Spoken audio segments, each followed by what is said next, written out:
सुप्रभात बच्चों। हिंदी कक्षा में आप सभी का फिर से हार्दिक स्वागत करती हूँ। उम्मीद करती हूँ आप सभी लोग स्वस्थ होंगे, खुश होंगे और कक्षा के लिए बहुत ज्यादा उत्साहित होंगे बच्चों। तो चलिए आज की कक्षा शुरू करते हैं बिना किसी देरी के। हमारे पास आज पाठ है पाठ 12, जिसका नाम है रानी चींटी। तो उसका परिचय इस प्रकार है बच्चों। प्रस्तुत पाठ में बताया गया है कि चींटी एक छोटा सा जीव है। ये बहुत मेहनती होती है। यह हमें मेहनत करना सिखाती है। कैसे? पढ़कर देखें। तो आइए पढ़कर देखते हैं बच्चों। चींटी रानी बड़ी सयानी, सोच समझकर चलती है। सेना पीछे पीछे लेकर बहुत ही मेहनत करती है। तो बच्चों कैसे करती है बहुत मेहनत? एक थी चींटी, चींटियों की रानी। उसके पास चींटियों की बहुत बड़ी सेना थी।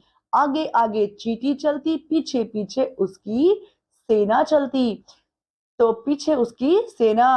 सभी चींटियां पंक्ति बनाकर एक दूसरे के पीछे पीछे चलती थीं। एक बार बहुत पानी बरसा, चींटियों का किला पानी से भर गया। कुछ चींटियां पानी में बह गई। इतनी बारिश हुई बच्चों। कुछ पानी के किनारे तड़प रही थी। रानी चींटी ने सबको वहां से निकालने के लिए कहा। सॉरी, रानी चींटी ने सबको वहां से निकलने के लिए कहा। आगे आगे रानी चींटी सूखे रास्ते पर चलती और पीछे पीछे सभी चींटियां चलती। तो बच्चों आगे आगे रानी चल रही थी, पीछे में सभी चींटियां उसके पीछे पीछे सूखी जगह पर चल रही थी। शीघ्र शीघ्र ही सब उस पानी भरे अपने किले से निकल आई। अब उनका कोई घर ना था, बस रास्ते में पड़ी थी। अब देखिए बच्चों किस प्रकार जो है ये चींटी है, यहाँ पर उनका जो घर है बच्चों वो पानी में डूब गया है। और किस प्रकार जो रानी चींटी है वो बाकी चींटियों को यहाँ पर अपने पीछे पीछे ला करके बचा रही है। सबको उसने कहा कि घर जल्दी ही किले से बाहर निकल जाओ, क्योंकि बच्चों वहां पर पानी भर गया था। ठीक है, फिर आगे क्या होता है? वहां से एक आदमी गुजरा। उसने कुछ चींटियों को एक जगह सुस्ताते देखा तो सोचा, भूखी है क्यों ना कुछ बाजरा डाल दूं। ऐसा किसने सोचा बच्चों? वहां से निकलने वाले आदमी ने सोचा। वह कुछ बाजरा लाया और वहां डाल दिया। चींटियों ने पेट भर भोजन किया और सो गई। दूसरे दिन भी उस आदमी ने ऐसा ही किया। तीसरे और चौथे दिन भी बाजरा डाला। चींटियां मस्ती से खाती और सुस्ताती। ठीक है, रानी चींटी यह सब देखकर परेशान थी। वह सोच रही थी कि क्या करे। तभी उसे एक उपाय सूझा, क्योंकि बच्चों उनका कोई अब घर नहीं था और चींटियां आलस करती, खाना खाती और केवल सुस्ताती। इसीलिए रानी चींटी क्या थी, क्या किया जाए, और वह बहुत परेशान थी। अगले दिन सुबह सुबह रानी चींटी ने सभी चींटियों से कहा, सब तैयार हो जाओ, हमें किसी ऊंची जगह पर अपना किला बनाना है। कोई भी चींटी वहां से जाना नहीं चाहती थी, पर क्या करती? रानी का कहा तो टाला नहीं जा सकता है, क्योंकि रानी ने आदेश दिया था। तो बच्चों सब चल पड़ी रानी चींटी के पीछे पीछे। अब क्या है बच्चों? सब चल पड़ी रानी चींटी के पीछे पीछे।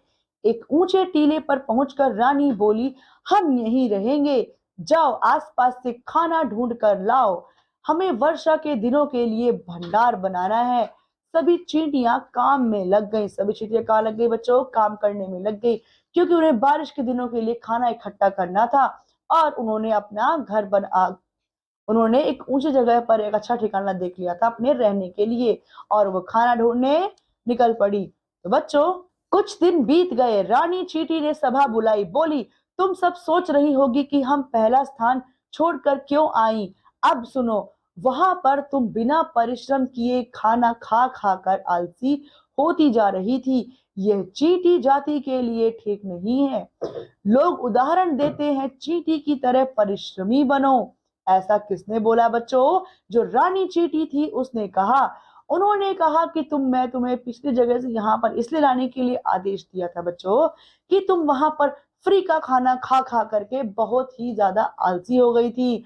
और लोग उदाहरण देते हैं कि चींटी जैसे परिश्रमी बनो। तो तुम अगर परिश्रम नहीं करोगी तो उदाहरण लोग कैसे देंगे? तो मैं तुम्हें उस स्थान से ले आई जिसमें हम यहाँ परिश्रम कर जिससे हम यहाँ परिश्रम करके ही कुछ खाएं। कुछ देर बिल्कुल चुप रही, फिर चारों तरफ तालियों की आवाज गूंज उठी। तो बच्चों कुछ देर तक चुप्पी रही उस सभा में। फिर क्या था, थोड़ी देर बाद तालियों की गड़गड़ाहट वहां गूंजने लगी। ठीक है, और सभी ने उसकी रानी की प्रशंसा की। तो बच्चों इस कहानी से हमने क्या सीखा? हमने सीखा हम सबको एकता से रहना चाहिए। सबसे बड़ी बात कि हमें एकता में रहेंगे तो हमें बल मिलेगा और हम सुरक्षित रह पाएंगे। हमें आलसी नहीं होना चाहिए और मेहनत करनी चाहिए। फ्री का खाना खाकर जैसे चींटियां आलसी होती जा रही थी, वैसे आलस नहीं करना चाहिए। हमें हमेशा मेहनत करनी चाहिए। ठीक है, आलस को त्यागना चाहिए। तो बच्चों यही थी इस कहानी की सीख। और इस कक्षा में इतना ही बच्चों। अब मैं आपसे अगली कक्षा में मिलती हूँ। तब तक के लिए पढ़ते रहिए, स्वस्थ रहिए। Bye bye.